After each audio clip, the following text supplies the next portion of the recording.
un bisou. Bisous Macaille, merci. Salut. On se voit au tard. Oublie pour vous, bon, c'est bon? Bah, t'as pas besoin de bout, tu vas nature. Et voilà. Ok, merci. Une dernière accolade et un saut dans l'océan Indien pour Kevin Escoffier avant d'être récupéré par la Marine nationale. C'est l'image de ce dimanche. L'opération s'est déroulée vers 3 h ce matin dans le sud-est de l'Afrique. Alors, malgré une houle très formée, eh bien, l'opération s'est très bien déroulée. Alors, après 6 jours à naviguer à deux, eh bien, désormais, Jean Le Cam repart en solitaire. Bonjour à tous et bienvenue dans ce Vendée Live du dimanche 6 décembre. Nous sommes en direct des Sables d'Olonne et vous nous suivez comme chaque jour sur Infosport Plus, les réseaux sociaux et le site internet. Et pour ce 27e jour de course, eh bien, nous avons l'honneur d'avoir le double vainqueur du Vendée Globe, Michel Desjoyaux. Bonjour Michel. Bonjour tout le monde, bonjour Edwige. Et à mes côtés en plateau, comme tous les jours, Camille Elbès de la rédaction. Bonjour Camille. Bonjour. Dans quelques instants, on fera le point sur la flotte. Avant ça, on va revenir sur le débarquement de Kevin Escoffier. Après avoir été sauvé mardi par Jean Le Cam, il a donc été récupéré ce matin par la Marine nationale. On va revivre ce moment grâce aux images de la Marine nationale et au récit de Jean Le Cam. Moment fort, regardez.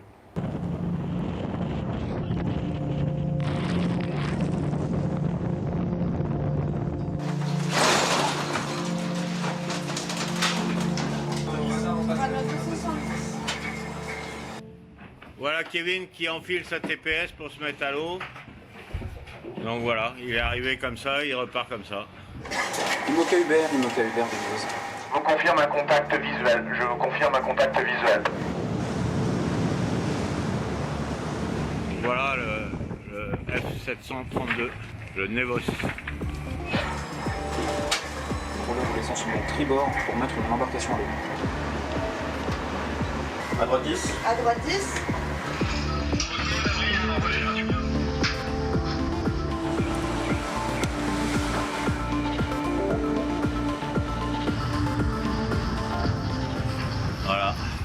Voilà l'embarcation avec super. Jean, Bon, alors écoute, ça fait un bisou. Bisous Macaille, merci. On se voit au tard. salut. On se voit au tard. Oublie pour vous, bon, c'est bon? Bah, t'as pas besoin de bout, tu vas nature. Et voilà. Allez, bon courage. Ok, merci. Donc voilà. Je vais refaire autre. Ok, à plus.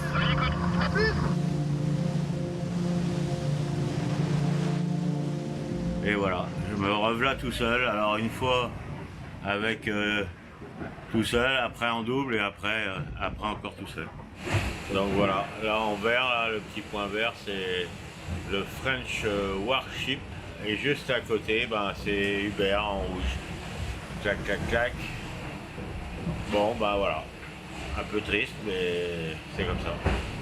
Un coup tout seul, un coup à deux, tout seul. C'est la vie. Allez, à plus, ciao et je vous embrasse. Un peu triste, mais c'est reparti donc pour Jean Le Cam. En effet, le skipper est toujours engagé dans la course. Il faudra d'ailleurs encore attendre pour connaître la décision du jury international sur les points accordés au skipper suite à ce sauvetage. Et puis la frégate de la Marine nationale, quant à elle, poursuit sa route vers la Réunion. Et Kevin Escoffier pourrait mettre un pied à terre vers le 11 décembre. Décidément, un beau cadeau de Noël avec quelques jours d'avance. Michel Desjoyaux, c'est évidemment rare et c'est tant mieux ces moments-là. Comment vous avez vécu ce sauvetage ? Écoutez, j'étais un peu comme vous à trembler pendant les trop longues heures d'attente en attendant que Jean arrive à récupérer Kevin à son bord. Et puis c'est évident que le matin, ça a été un grand soulagement pour tout le monde. Je crois qu'on avait 2 personnes très expérimentées et qui ont très bien réagi. D'ailleurs, j'étais assez... On apprend tous les jours de ces sauvetages. Ce sont des moments qui, heureusement, sont assez rares et c'est tant mieux, mais ils sont aussi très riches en enseignement. Par exemple, j'étais très surpris par la très bonne réaction de Jean qui, en pleine nuit, se dit « mais non, mais il faut que j'y retourne maintenant parce que de nuit, j'aurai plus de facilité à voir la lumière de son radeau ». C'est pas forcément la réflexion qu'on pouvait se faire, mais voilà, c'est à chaque situation comme ça, on apprend. Et en tout cas, on a vu un Kevin qui a très vite rebondi sur ses appuis, qui a tout de suite été dans l'analyse, et je crois qu'ils ont dû bien rigoler. Là, on voyait Jean à l'instant presque triste de devoir abandonner son compagnon d'infortune. Maintenant, je crois que la course doit continuer pour lui, et puis Kevin va pouvoir passer à autre chose. Il va peut-être enfin faire son service militaire, dites donc, s'il n'a pas fait jusque-là. Effectivement, affaire à suivre. Alors on va revenir sur le reste de la course puisque nous sommes en direct avec Alan Roura sur la fabrique. Bonjour Alan, est-ce que vous êtes avec nous? Vous êtes à quelques milles du cap de Bonne-Espérance. Alors quel est votre moral, Alan? Est-ce qu'on vous a?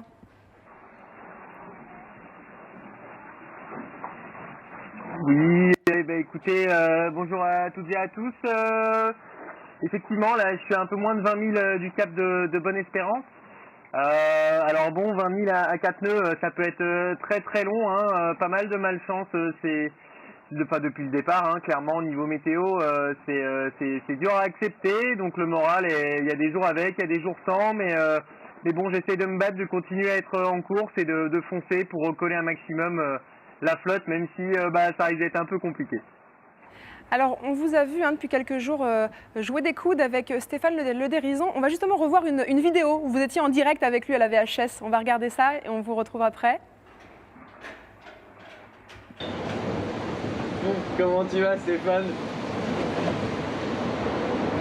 Bien, bien, ça fait longtemps que j'avais pas eu quelqu'un autour de moi. Désolé pour toi, mais ça fait plaisir. Et toi, comment ça va? Bon bah écoute, ça va, je t'avoue que j'ai eu un peu... voilà, ça fait chier d'avoir perdu autant, mais je suis content de faire un bout de route avec toi. Dis-moi, j'espère qu'on va réussir à se tenir un bout de temps là, tu vas vite là. Stéphane, il doit être par là, on vient d'échanger à la VHF, c'était bien cool.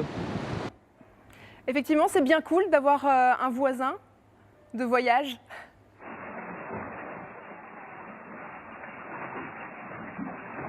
Oui, ça fait plaisir. Alors bon, j'en avais un, maintenant j'en ai 3 bientôt, donc voilà, ça fait partie du jeu. Après, avec Stéphane, on a souvent eu l'occasion d'être côte à côte. On a les bateaux qui sont assez similaires, donc c'est assez rigolo. Mais voilà, je lui avais mis une bonne pilule, on peut dire ça comme ça. Et puis les phases de molle ont été plus dures que prévu.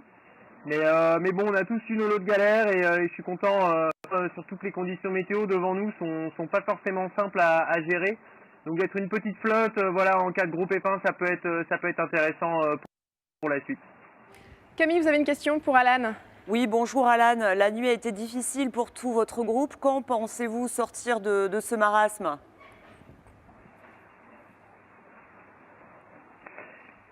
Eh ben, j'espère en fin de journée ici là pouvoir gentiment récupérer un peu d'air. C'est sûr que la molle a été un peu plus forte que prévu. Et puis dans tous les sens, donc clairement ça a été très compliqué cette nuit de faire avancer le bateau dans la bonne direction. Il y avait le pilote qui tenait plus, les voiles qui étaient inutiles. Donc en gros, je pense qu'en affalant toutes les voiles, on aurait été tout aussi vite.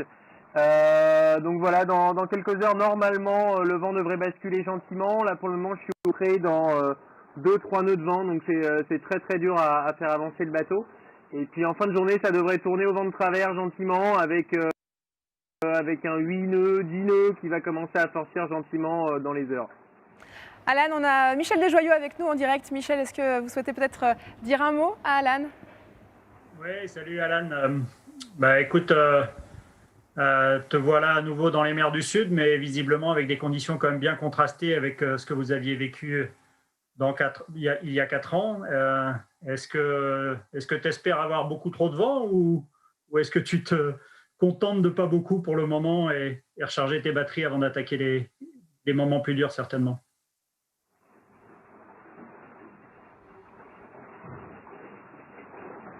Et ben, moi en fait, je m'attendais pas du tout à avoir cette météo-là. J'étais content de retourner dans le Grand Sud parce que j'ai des souvenirs merveilleux d'il y a 4 ans de foncer de dépression en dépression et d'avancer vite. Je suis forcément là plutôt affaibli et déçu des conditions que je trouve et je me réjouis en fait de trouver une bonne baston parce que j'ai besoin de serrer dans mon bateau, j'ai besoin de le voir avancer à plus de 20 nœuds et là ça fait 2 semaines que j'ai de la peine à dépasser les 10 nœuds. Donc non, c'est très dur pour le moral cette phase de météo. Mais je tiens bon, voilà, c'est presque plus dur de se reposer dans ces conditions-là que dans du vent fort parce que tu connais bien le truc, hein, les bateaux, moins il y a de vent et plus c'est compliqué de les faire avancer vite. Donc voilà, je suis dessus constamment. Alan, malgré ce moral peut-être un peu en berne, est-ce que vous avez le temps quand même de profiter de cette aventure?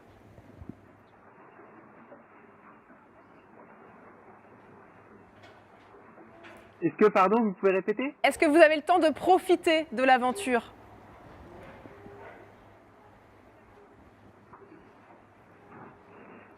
J'essaye un maximum de profiter, oui, c'est sûr que c'est pas simple, hein, je vais pas mentir en disant que c'est la course rêvée parce que c'est pas le cas, c'est des conditions vraiment dures. En termes de jours de plaisir depuis le départ, il y en a vraiment pas eu beaucoup, des journées de glissade, des journées avec un vent stable où le bateau avance. J'espère dans les prochains jours pouvoir retrouver du plaisir. Bon, on a une phase météo là compliquée devant nous là dans les 3 prochains jours.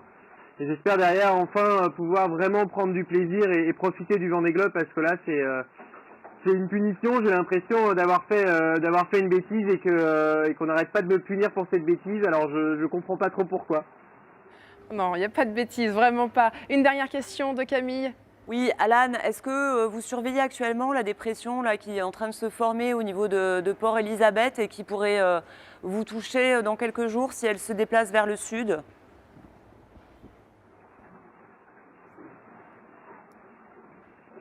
Ouais, je la regarde de très près et c'est vrai que il faut être en avance sur les routages là qu'on a actuellement parce que avec un tout petit peu de retard, ça peut nous coûter très très cher et déjà là, les fichiers donnent quand même des vents relativement forts, surtout dans un angle serré. Alors encore une fois, aller dans le Grand Sud pour faire du pré, je connaissais pas, mais voilà, ça fait partie de cette année spéciale. Donc je la surveille de très près et j'essaye de trouver la meilleure route pour aller vite. Parce que j'ai peut-être un coup à jouer aussi avec ceux de derrière de passer, vu qu'actuellement je suis un peu plus devant. Est-ce que cette avance-là me permettra d'avoir des vents un peu plus ouverts que eux derrière, donc voilà, je la surveille de près et clairement je vais foncer dans le tas parce que j'ai pas le choix aujourd'hui et que même si c'est du près, tant pis, j'irai chercher du vent fort.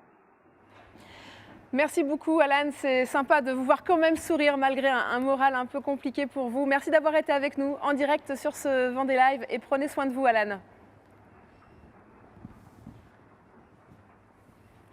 Je vous en prie, bonne journée à vous. Michel Desjoyaux, on l'a compris, c'est compliqué l'océan Indien.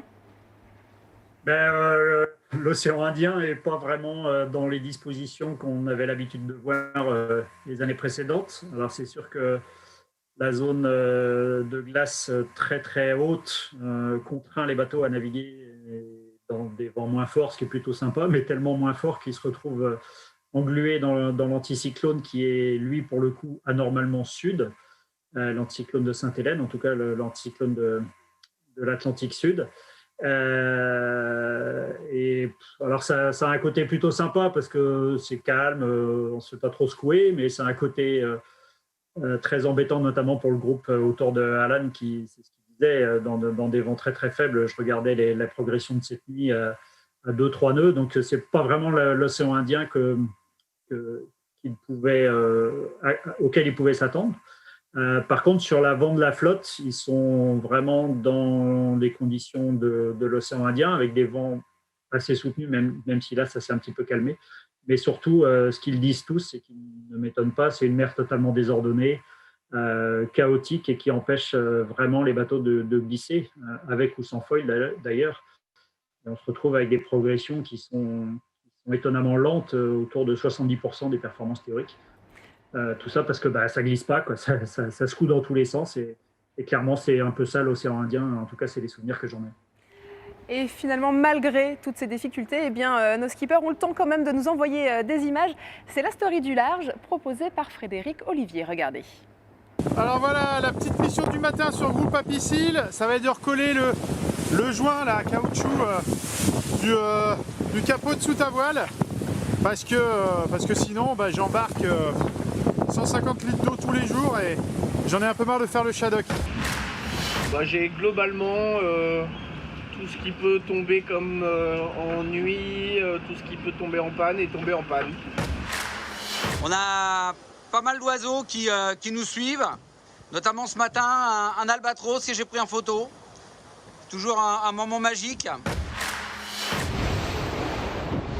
Je suis passée pas loin de Tristan da Cunha, l'île habitée la plus isolée au monde.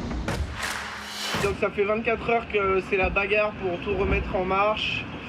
Et je voulais dire un grand merci à mon équipe technique, un grand merci à mes fournisseurs qui m'ont pas lâché, jour et nuit.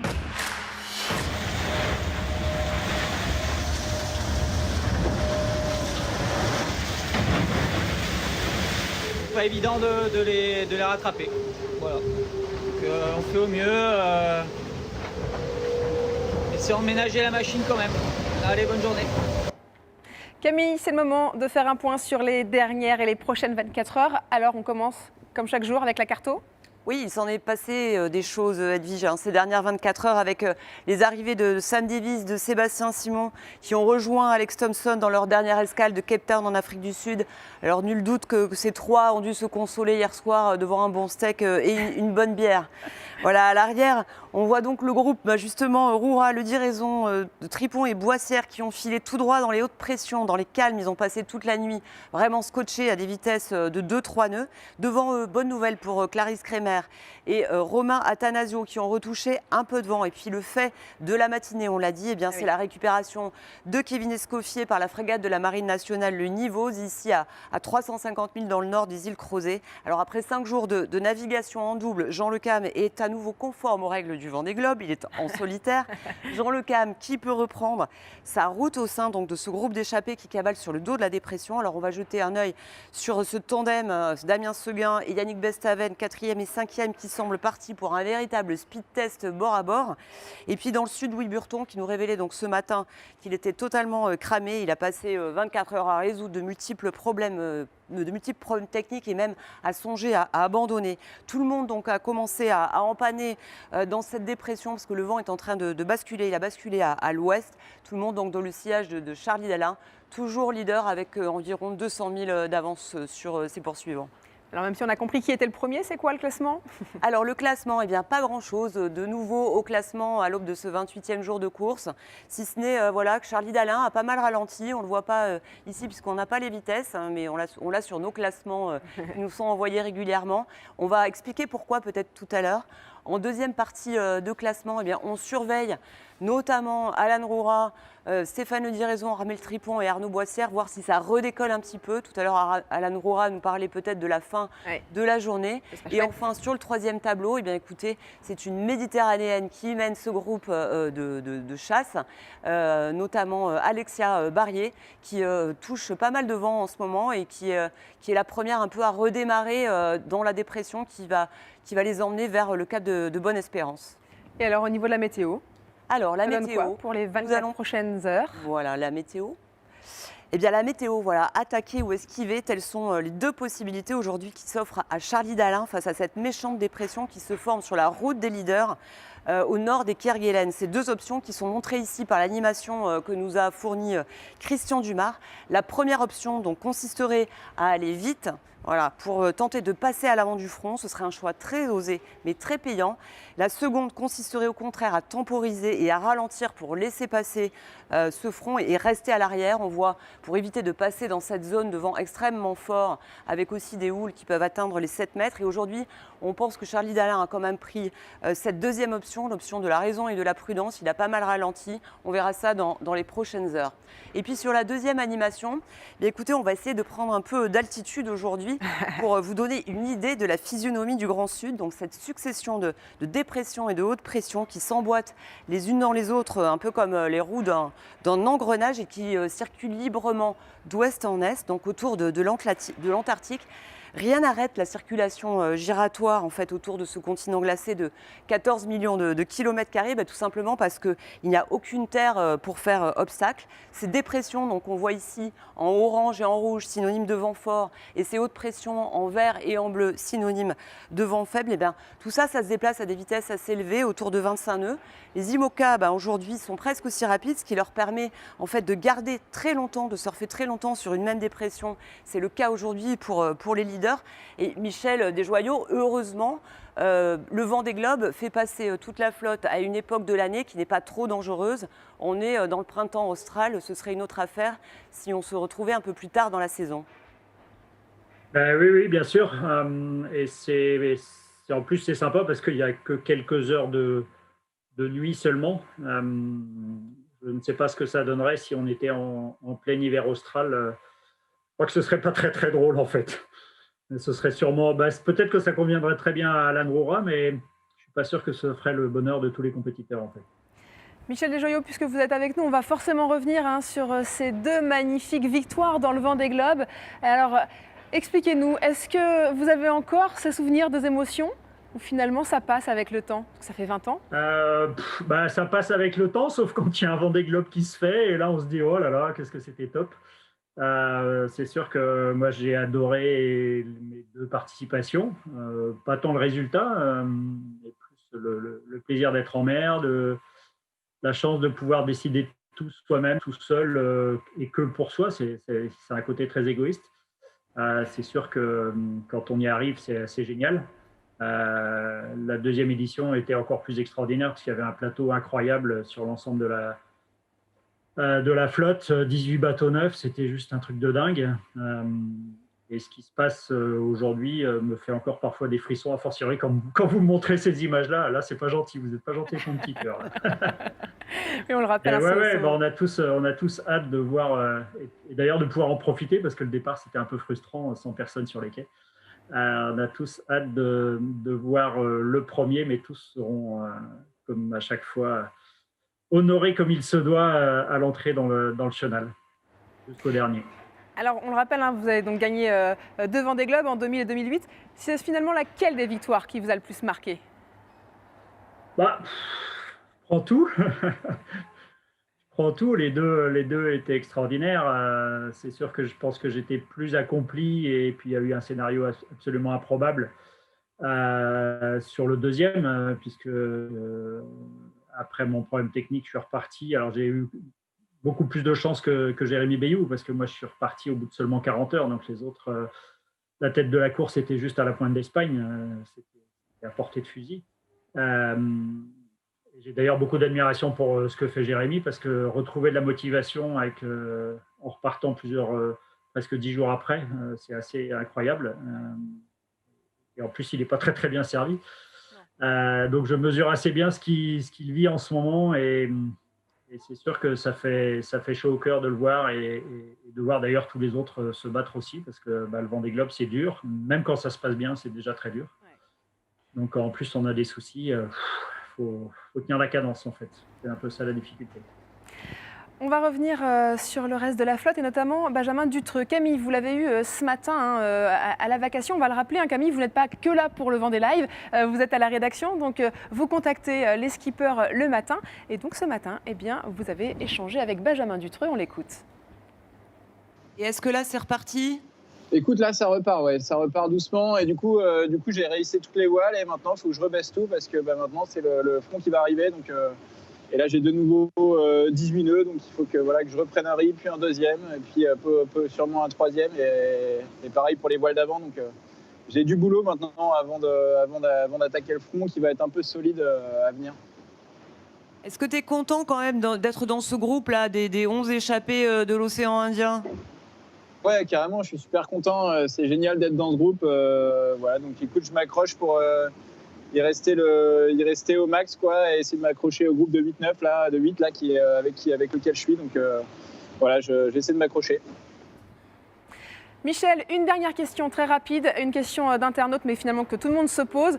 Est-ce que peut-être vous serez sur un prochain Vendée Globe ? Sur la ligne de départ pour regarder les autres partir, sur la ligne d'arrivée pour les voir arriver, mais sinon, non, c'est bon, j'ai fait mon Non, moi j'ai tourné la page. Je suis ça avec beaucoup d'intérêt et beaucoup d'admiration, parce que c'est des hommes et des femmes qui vont au bout d'eux-mêmes, et je trouve que c'est assez génial, parce qu'on est dans un monde aujourd'hui où c'est tellement facile de dire que c'est de la faute des autres si ça ne marche pas, et que là, on s'en prend qu'à soi-même, et on est face à soi-même bien avant d'être face aux éléments et à la concurrence. Donc on vous accueillera. C'est un truc génial à suivre en tout cas. Bon, on vous accueillera pour les arrivées donc au Sable d'Olonne. Merci beaucoup Michel d'avoir été avec nous. Merci aussi à Camille. Et bien demain, c'est un nouveau bien sûr Vendée Live à 12h30 en direct, et ce sera Hélène Cougoul à cette place. Merci à tous. À plus tard. Salut.